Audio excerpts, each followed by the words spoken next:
নমস্কার, এলিট পলিটিক্সে আপনাদের স্বাগত জানাই। আপনাদের সঙ্গে রয়েছি আমি বিশ্বজিৎ। গত শুক্রবার মার্কিন প্রেসিডেন্ট ডোনাল্ড ট্রাম্প মন্তব্য করেছেন, কাজটা কঠিন ছিল এবং এটা বড় সিদ্ধান্ত। এটা ভারতের সঙ্গে দূরত্ব বাড়িয়েছে। ভারতের উপরে 50% রেসিপ্রোক্যাল ট্যারিফ চাপানোর পরে বিভিন্ন সময়ে বিভিন্ন পরস্পর বিরোধী মন্তব্য শোনা গেছে ট্রাম্পের মুখে। কদিন আগে যেমন তিনি বলেছেন প্রধানমন্ত্রী নরেন্দ্র মোদীর সঙ্গে বৈঠকের জন্য তিনি মুখিয়ে আছেন।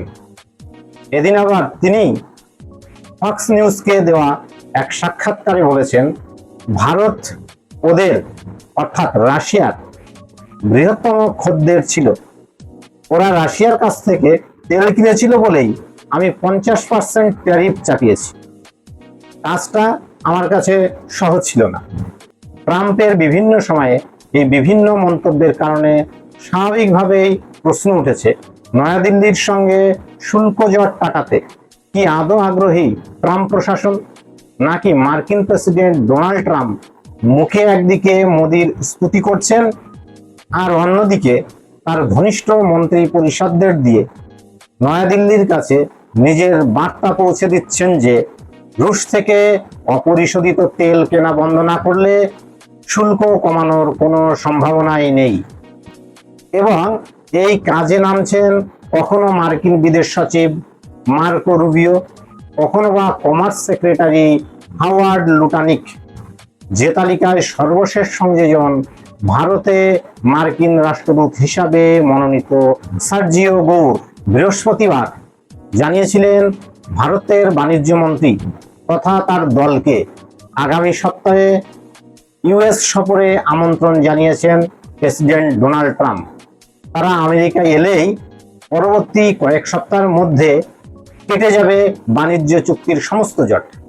তিনি আরো বলেন, সাম্প্রতিক অতীতে কিছুটা টানাপোড়েন সৃষ্টি হলেও ভারত এবং আমেরিকা আবহমান কাল ধরেই স্ট্র্যাটেজিক পার্টনার এবং সেই সম্পর্ক ভারত ও চীনের সীমান্ত ভাগের সম্পর্ক থেকেও বেশি উষ্ণ। এখন আমাদের কাছে টপ প্রায়োরিটি হলো ভারতকে তাদের থেকে অর্থাৎ রুশ এবং চায়না থেকে টেনে আমাদের দিকে আনা। ঠিক একদিন পর অর্থাৎ শুক্রবার তার মন্তব্যে প্রশ্ন উঠতে শুরু করে, এই টেনে আনার বিষয়টি প্রকৃতপক্ষেই কি আন্তরিক? এদিন ট্রাম্প ঘনিষ্ঠ সেই সার্জিও গৌর দাবি করেছেন প্রেসিডেন্ট ইতিমধ্যেই কাঁচের মতো পরিষ্কার করে দিয়েছেন যে দ্বিপাক্ষিক কোনো বাণিজ্য চুক্তি করতে হলে নয়াদিল্লিকে আগে রুশ থেকে তেল কেনা বন্ধ করতে হবে। একই সঙ্গে তিনি আমাদের ইউরোপীয় পার্টনারদেরও পুরো মাত্রায় উৎসাহিত করেছেন যাতে যেসব দেশ রুশ তেল কিনছে তাদের উপর ইউরোপীয় ইউনিয়নের তরফে একইভাবে নিষেধাজ্ঞা চাপানো হয়। একমাত্র সেই ক্ষেত্রেই রুশ আগ্রাসন বন্ধ হবে। এভাবেই ভারতকে পরোক্ষে ইউরোপীয় ইউনিয়নদের দ্বারা চাপে রাখতে চেয়েছেন মার্কিন প্রশাসন। কিন্তু ভারতও সমস্ত চাপকে অগ্রাহ্য করে নয়াদিল্লির অবস্থান প্রথম থেকেই স্পষ্ট করে আসছে সমস্ত আন্তর্জাতিক মঞ্চ থেকে। ভারত কোনো পক্ষেই নেই, ভারতের কাছে সকলেই হলো স্ট্র্যাটেজিক পার্টনার। আমেরিকা প্রশাসন তথা ডোনাল্ড ট্রাম্পের এই দ্বিচারিতা সম্পর্কে ক্রেডায়ের এক অনুষ্ঠানে সম্প্রতি বক্তব্য রাখছিলেন শশী থারুর। সেখানে তিনি স্পষ্টই বলেন, মিস্টার ট্রাম্পের মুড ক্রমাগত বদলাতে থাকে। তার আগে অন্তত 44 থেকে 45 জন মার্কিন প্রেসিডেন্ট এসেছেন, কিন্তু কেউ এমন আচরণ করেননি। কখনো কোনো বিশ্ব নেতাকে বলতে শুনেছেন আমি নোবেল প্রাইজ পাওয়ার দাবিদার?